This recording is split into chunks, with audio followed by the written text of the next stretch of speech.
Ben, bueno, pois... Vale. Moi boas tardes a todas. Imos ir vendo unhas imaxes de Pascuala mentras falamos. Este é o tempo da conversa, é o momento de escoitala a ela. Di que é filla da posguerra e que iso explica moito da súa trayectoria. Afirma tamén que nos povos brancos pequenos da súa Andalucía natal, a dos anos 40 e 50, radica unha certa clave da súa arquitectura. Por máis que ela quería ser médica. Ben, o que quería por riba de todo era ir á universidade. Filla de republicanos, formada ao calor da institución libre de enseñanza, se ben a necesidade marcou a súa infancia, non deixa de ser unha infancia como unha luminosa illa a calor deses país no escuro da ditadura franquista. Cando outro día falábamos dos seus primeiros anos de estudante de arquitectura en Madrid, eu quedeime coa imaxe do refuxio feito de papel e fío, que foi un dos seus primeiros traballos que realizou na aula. O fío era por necesidade, porque non tiña outros recursos, nin outros materiais, pero de algún xeito aí estaba xa o xermolo dunha concepción do espazo e da arquitectura que logo se ampliaría e intensificaría coa súa experiencia feminista. Esa celebración da vida que impregna un feminismo rebelde, antiautoritario, irreverente, lúdico, antidogmático. Un feminismo para a vida que bebeu con paixón da revolta feminile e do Escupamos sobre Hegel, de Carla Lonchi. Un feminismo que cuestiona as xerarquías e as súas palabras, que se interroga sobre o corpo e sobre o lugar. Aí se sitúa Pascuala Campos e na súa mirada atenta desentraña os elementos do cotián que conforman a trampa e a rede, o entramado do sistema patriarcal e machista contra o que ela levanta as súas construcións para a vida. E están cheas esas arquitecturas de limiares, de lugares de paso, de lugares para o encontro, tamén para a intimidade. Ela fala dunha arquitectura que favoreza as sutís e complicadas relacións humanas, onde a recreación do espazo sexa un apoio e unha consecuencia do amor á vida. Son as arquitecturas para a vida de Pascuala Campos. Que tal, Pascuala? Como estás? Pues un poquito nerviosa. Qué importante, ¿no? Un poquito nerviosa. ¿Cómo estás viviendo eso? Bien. Muy contenta de haber visto a todas las chicas que han estado antes, encantada, me ha gustado mucho y bueno, muy bien. Y el público en general también, o sea que muy bien, todo muy bien. Antes, cando Marián presentaba a cartografía, foi moito traballo o que fixo Marián con Pascuala, recollendo datos. Yo se lo tengo que agradecer a Marián, porque yo soy un desastre, ¿no? Entonces Marián se lo tomó muy en serio y me dijo, mira una cosa, me voy a ir a tu casa, de tu casa no salgo hasta que no los tengas. Se vino 3 días, se vino a mi casa, se sentó en mi casa, yo salí, ella se quedó allí sola con su café y al final me dijo, vete sacando cosas. Y ya me fui sacando cosas y al final ella hizo sola la cartografía. Yo se lo iba sacando las cosas que me decía, sí. É que, claro, este traballo te obriga a pensar un pouco sobre a propia vida, a trayectoria, bueno, sacar fotos, tal ano fixen tal cousa. Que percepción tes da túa dese percorrido? Este trabajo lo que tiene es del susto del espejo, claro. O sea, te vas a mirar al espejo y dices, pero yo, ¿quién soy? ¿Es esa? ¿Soy un monstruo? ¿No soy un monstruo? Soy o era o fui o voy a ser o no sé qué. Y entonces te tienes un lío espantoso, ¿no? Pero un lío espantoso. Entonces, claro, y hasta que un día, porque a mí siempre las cosas se me ocurren o en la ducha o en la cama, ¿no? Por la noche, ¿no? Entonces un día en la ducha dije yo, pues la verdad es que, claro, que ¿cómo percepción tengo que en la vida? Bueno, pues la verdad, pues yo qué sé, la verdad es que depende del día que me toque, depende de dónde esté, ¿no? Depende lo que sienta, depende cómo me haya ido el día, ¿no? Y luego hasta que de repente dije yo, la verdad, es que me pasa mal, algunas veces me pasa muy bien, hasta que llegué al punto, digamos, final que dije, bueno, la verdad es que yo soy una superviviente de muchos naufragios. Y ya me quedé tranquila. Entonces ya dije, pues si lo soy, pues lo seguiré siendo, ¿no? Digo yo. Bueno, pois a infancia, tes uns pais, o teu pai sí. Encarcerado. Mi padre, bueno, yo nací en el 38, mi padre en el 39 estuvo condenado a muerte porque era rojo, claro. Y además mi padre era militar, entonces a mí me contaban cosas que esas cosas te quedan siempre, ¿no? ¿Cuánto tiempo tenemos? Porque si no podemos pasar aquí 2 horas. Tenemos media hora. Bueno, ahora debemos tener 20 minutos. 20 minutos, bueno. Pues eso, que sí, que es muy importante la vida de mis padres para ubicarme en el mundo, indudablemente. Y las cosas que yo oía de la vida de mis padres, ¿no? Mi padre estuvo a muerte, luego después nos fuimos, lo desterraron, bueno, esas cosas que pasaron de la posguerra, ¿no? Y allí estaba mi padre y mi madre haciendo lo que podía, una con 24 años y el otro con 27. Que ahora mismo se parece que son unos críos, pero no. Entonces era una gente muy mayor que había pasado muchas cosas, muchos problemas. Mi madre murió, mi abuelo murió en el bombardeo de Madrid, entonces marcharon a Sayote. Y bueno, ese ha sido, digamos, mi inicio vital, indudablemente apoyada por mis padres, a veces también, en fin, dándome la lata a mis papás, a la una y el otro, ¿no? O sea, que hay que decirlo todo, sí. A figura da tua nai tamén é unha figura moi importante, unha muller criada na institución libre de enseñanza, que vos educa a vos tamén, non? Vamos a ver, la figura de mi madre fue fundamental para todos, porque mi padre, claro, mi padre era veterinario, trabajaba mucho, venía con, que en ese momento yo no entendía, pero venía con un trauma de posguerra, ¿no? Y mi madre era la que aportaba pues, la alegría, la atención, el cuidado psicológico, mental, la lectura, nos enseñaba a cantar, nos enseñaba a hacer cosas, hacía de todo, y era una mujer muy extraordinaria. O sea, si no hubiera estado mi madre, yo pues no sé lo que hubiera sido de nosotros, o de nosotras, pero éramos 9 hermanos, Si queréis que os cuente un pouco máis de mi madre. Bueno, contanos como chegas á arquitectura. Porque tú o que querías era ir á universidade. Yo tenía muy claro, vamos a ver, claro, en aquellos momentos decía, pues, nos decía mi padre, no se puede, la niña no puede ir a la universidad, no tenemos dinero, no podemos. Y mi madre, sí, por supuesto que sí, que tiene que ir a la universidad. Y yo decía, si no me manda a la universidad, yo me escapo. Porque, claro, todo lo que me había contado mi madre de su vivencia, de la institución libre de enseñanza, de la universidad, de los profesores, de los compañeros, yo quería vivir aquello.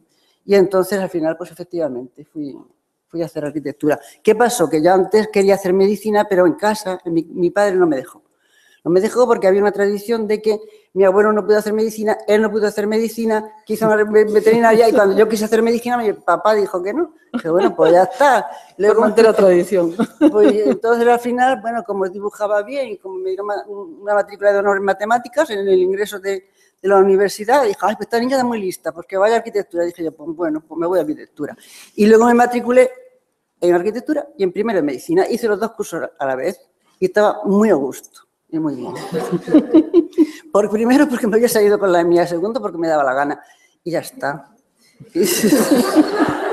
¿Y qué descubres la carrera? Pues mira, en la medicina, como me enamoré, pues yo dejé porque no me daba tiempo de hacer todo a la vez, ¿no? Y eso que hice disección, que fue lo más duro, ¿no?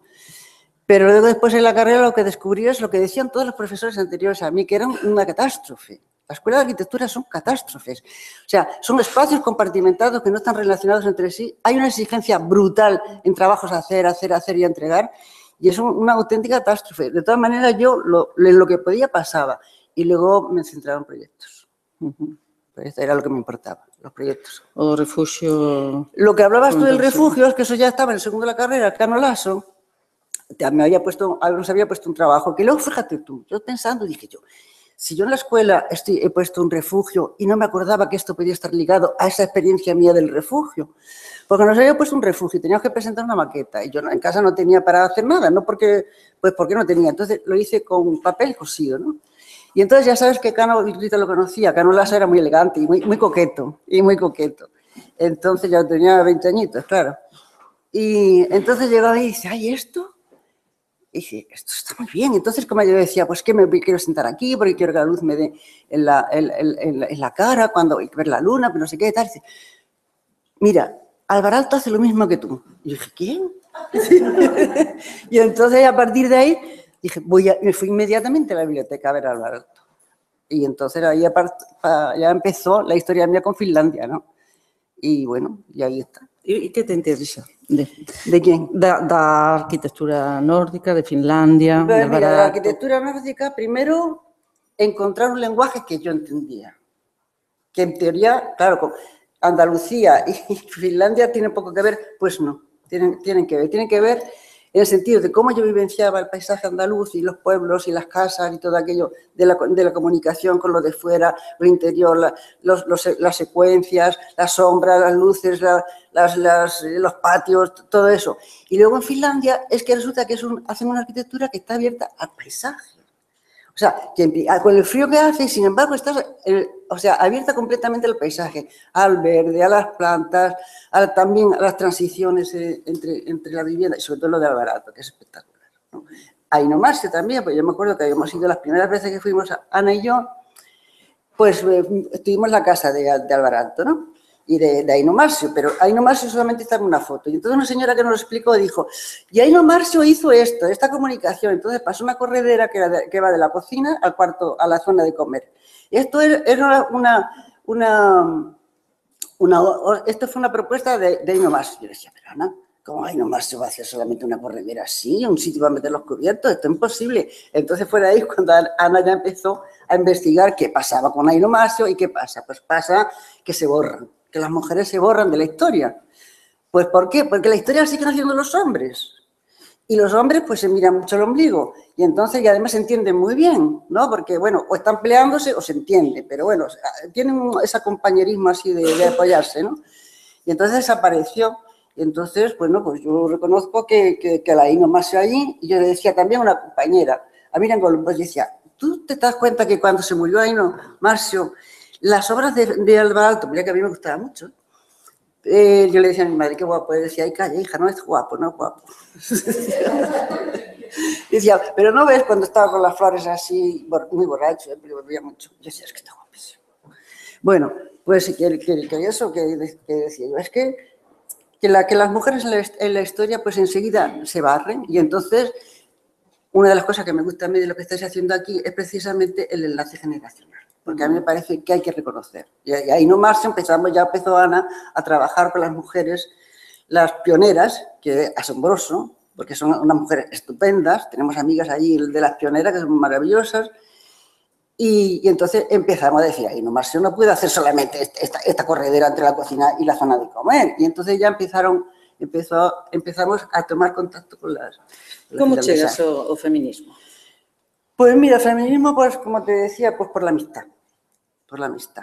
Porque nos juntábamos, que es bueno, está Luisa, que está ahí, está Carmen, bueno, y así. Y entonces, bueno, nos juntábamos, hablábamos, pensábamos, sentíamos, y entonces, hasta que yo me fui, lo he traído por fetichismo. Porque este libro lo compré yo en la librería de mujeres de Madrid. Y entonces dije, mira, he encontrado este libro que yo creo que está muy bien, vamos a leerlo. Esto era del 70, nosotros nos empezamos a reunir, que fueron como 75, 76, ¿no, Luisa? Por ahí, ¿no? Y entonces empezamos a leerlo, y escuchar, y entonces empezamos a estudiarlo todo. Y me hace gracia porque antes de venir estuve releyendo un poco y dije, a ver, ¿de dónde yo ahora me entero, me introduzco aquí para sentirme? Entonces te voy a solamente un poco, ¿eh? Dije yo, bueno, pues mira, ellos hicieron este libro, Recalar el 11, y entonces hicieron un primer manifiesto y luego aquí en este otro libro que salió en el 76, la presencia del homo en el feminismo. Esto, quien sepa italiano, el italiano será muy bonito, ¿no? Entonces, tiene primer manifiesto y segundo manifiesto. Y entonces a mí del primer manifiesto hay una cosa que me gusta mucho, ¿eh? Que ya en la parte final que dice, en la realidad, esto bueno, es esta traducción, pero yo creo más gracioso que en italiano, pero bueno, está en esta traducción. En la realidad ardiente de un universo que nunca ha revelado sus secretos, nosotras quitamos mucho del crédito dado a los empeños de la cultura. Queremos estar a la altura de un universo sin respuestas. Nosotras buscamos la autenticidad del gesto de rebelión y no lo sacrificaremos ni a la organización ni a la ideología. Ya mira, esas dos cosas ya dijeron, ya, fuera. Y luego, o sea, a partir de ahí, o cuando llegamos ahí, era como el espíritu realmente de nuestras reuniones, de lo que pensábamos, de lo que sentíamos. Y luego, cuando hicieron esto, cuando fuimos a Rivolta, en la librería encontramos el libro de Rivolta, entonces encontramos el segundo manifiesto, que es del 76. Y el segundo manifiesto fue como un dardo en el pecho, porque empieza diciendo así, dice, la mía aventura sono yo. Ella no, y ya. Ya, porque yo me acuerdo que, bueno, fue como si de repente me descubriera que era corpórea, que tenía un cuerpo, que era el mío, que no era de nadie, y pues, para mí fue espectacular. Entonces, eso es lo que a mí me gustaba de Rivolta. Luego ya conocimos a Carla Lonzi, fuimos a un 8 de marzo, fue muy divertido porque fuimos a casa de las chicas que nos invitaban, porque como nadie tenía dinero en esas épocas, pues entonces nos invitaban a las casas, igual que hacíamos nosotras cuando después venían la gente aquí, íbamos a las casas, ya a mí me tocó una casa, a otro le tocó otra casa, a otro que otra cosa, y entonces fuimos a Rivolta. Y en Rivolta estaba Naya Quinta, que era otra de las... Bueno, todo esto eran unas mujeres espectaculares, ¿eh? Inteligentes, agradables, y dijeron, ¡ay, estáis aquí! ¿Por qué estáis aquí? Pues somos españolas, y dijimos, pues yo soy Naya Quinta. Bueno, ¿y por qué os interesa esto? Bueno, estuvimos explicándole. Bueno, pues entonces ya le a Carla Lonzi. Ya vamos a Carla Lonzi, quedamos con ella, fuimos a su casa, nos invitó a pasteles y a vino, y estuvimos charlando mucho tiempo, nos peleamos. Fuimos a Ana Fernández, María José Quizán y yo. Y evidentemente María José y yo nos peleamos. Y entonces Marcela dice, no, te digo, no, la otra, no, que no. Bueno, Carla Lonzi estaba encantada de la vida viéndonos nuestras peleas, nuestras disputas, ¿no? Y luego ya Carla Lonzi me dio el teléfono de Marta Lonzi, que era una arquitecta, que aquí en el libro sobre el feminismo, sobre el segundo manifiesto y tal, pues entonces escribe también, que ella habla del derecho a la subjetividad. Claro, que me parece también algo fundamental. O sea, tienes derecho a ser tú, no a que seas como te está mandando, o desde el partido, o desde la iglesia, o como incluso ni tu padre ni tu madre, ¿no? Como decía tu madre, aquí cada uno es lo que es, ¿no? Y ya está. Entonces, la verdad es que fue muy importante para nosotros. E iso como impregnou despois a túa obra? Quero dicir, a cuestión da arquitectura, como influe na maneira de pensar, o espazo e... Yo creo que las cosas no van separadas, ¿no? Entonces, va todo junto, ¿no? Va todo junto. Entonces, si ves lo diverso y lo complejo en un sitio, porque lo vives además, cuando estás haciendo arquitectura también ves lo diverso y lo complejo. Entonces no puedes hacer propuestas abstractas porque eso es el modelo de vivir, esa es la forma de vivir y las cosas tienen que ser así, se pongan donde se pongan. Se hacen en las mismas casas de Andalucía que en Galicia. Pues no es así. Entonces, el entender eso es la manera que yo introduje. Vamos a ver, yo nunca he hecho las cosas queriendo, ¿eh? Yo quiero hacer esto, quiero ir para aquí, o quiero ir para allá, ¿no? Vas como fluctuando, ¿no? Vas haciendo, vas sintiendo lo que decía Rita esta mañana. Es que estas cosas cuando te encuentras con el paisaje, tienes, como decía también Inma, ¿no? Te encuentras con el paisaje, primero tienes que entenderlo, tienes que sentirlo. Y una vez que lo sientes, pues empiezas a respetarlo, ¿no? Y una vez que lo respetas, pues entonces ya empiezas como a acompañarlo. No imponerte en una forma, no, sino empiezas a acompañarlo. Entonces, cuando ahí empieza a aparecer una arquitectura que yo pienso que esa puede ser para vivir, porque tú ya estás viviendo cuando haces la propuesta, ¿sabes? Antes decía o dos povos andaluces como pode influir mucho. Esos espazos na túa concepción do espacio. Claro, porque es que los pueblos andaluces, por ejemplo, la luz de la sombra es fundamental. Y a mí eso, me parece que eso marca, como decía también Inma, ¿no? La sombra del árbol, ¿no? La sombra del árbol que no es la sombra del edificio. Entonces, esas sombras, esos umbrales, esas maneras de pasar, esas maneras de sentir los pueblos. Además, los pueblos ahora están destrozados, pero en esa época era una maravilla los pueblos. Y luego el paisaje era espectacular, ¿no? Entonces, todo eso, ¿cómo? Pues fui sensible a ese paisaje y cuando vine a Galicia también fui sensible a este. Esa es la manera. O sea, no transpuse una cosa a otra, porque allí hay unas maneras de, por ejemplo, la luz, ahí si pones un escenario así, te achicharras. Aquí tiene que ser un escenario de otra manera, ¿no? Porque es distinto. O sea que las cosas, vamos a ver, la expresión física de sentimientos parecidos, cuando lo transformas, cuando lo materializas, entonces tiene que ser diferente. Entonces yo aprendí a las diferencias, aunque yo de alguna manera quisiera sentirme, pues eso, traspasando umbrales, que entonces se traspasaba yo de una manera que se traspasa de otra. Y entonces todo eso es un conglomerado de sensaciones que luego se traduce en un hecho real. En un hecho real y un hecho físico, claro, por supuesto. Creo que era no texto de Pilar Cos que leía antes María Xosé Agra, falaba das renuncias. Ela, en algún momento, fixo unha alusión ás renuncias.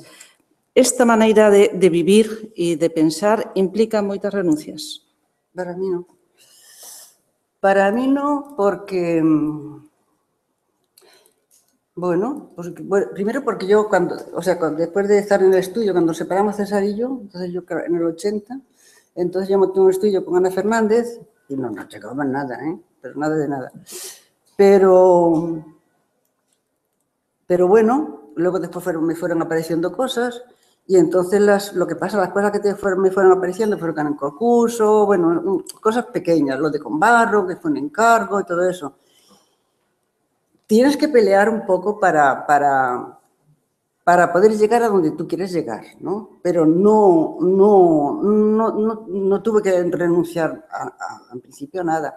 Y yo lo que sí recuerdo es, como de estas cosas medio surrealistas que pasan, como, por ejemplo, cuando estábamos haciendo el proyecto de la isla, bueno, pues había un problema siempre económico que tiraba y que tal y cual, ¿no? Y entonces... si quieres acabo. No. Ainda vamos a falar de outra cousa máis. Entonces, estuvimos mirando materiales para el suelo y tal. Entonces yo fui a una tienda, que no lo diré quién es, de Coruña, muy elegante, que tenía mucho de todo y tal, tal. Y entonces le dije, mire, este material para el pavimento me parece muy bien, así, tal. Bueno, muy bien. ¿Cuántos son? Pues son 5.000 metros. Bueno, pues está muy bien, muy bien. Y podemos hacerle un descuento, ¿no? Pues bueno, pues me parece estupendo. Entonces, bueno, me marché, me acompañó a la puerta y me dice... el descuento es para usted. Y dije yo, no, el descuento es para la empresa. Y dice, pues no hay trato. Entonces yo dije, yo estoy loca, pues que aquí hay como unas cosas, hay unas cosas.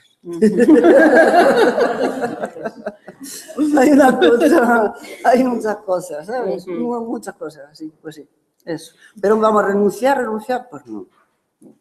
Enfadarme, sí. Agobiarme, sí. Cansarme, sí. No dormir por la noche y despertarme con los ojos así y tal, pensando y tal, sí. Pero no renuncias, no. E o do teatro espontáneo, ese interese polo teatro espontáneo, porque depois imos ter unha sesión de teatro espontáneo. Sí. El teatro espontáneo es que, bueno, a mí siempre me gustó, bueno, yo hago Wilhelm Reich, algunas cosas de Freud, luego después era todo Michael Heim, bueno, porque, bueno, me interesaba saber más de lo que aparentemente uno podía saber o más de lo que aparentemente sabía. Entonces, el teatro espontáneo, primero empecé con el psicodrama.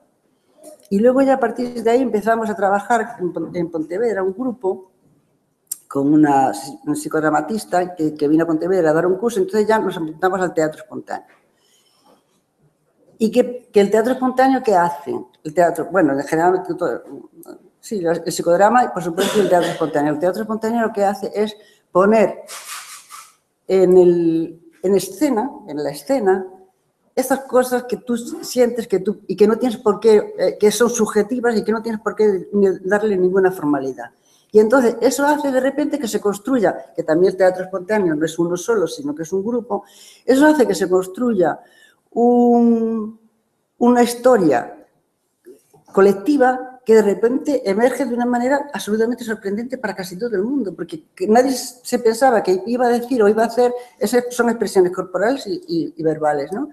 Y entonces es muy divertido y es muy, muy liberador de tensiones, ¿sabes? Porque sueltas cosas la que quieras. Y entonces estuve hice psicodrama, hice formación de psicodrama 5 años y luego fuimos nos marchábamos a los iberoamericanos que era estupendo porque había gente muy buena. Bueno, es muy difícil también ser bueno, igual que un profesional bueno siempre es difícil, ¿no?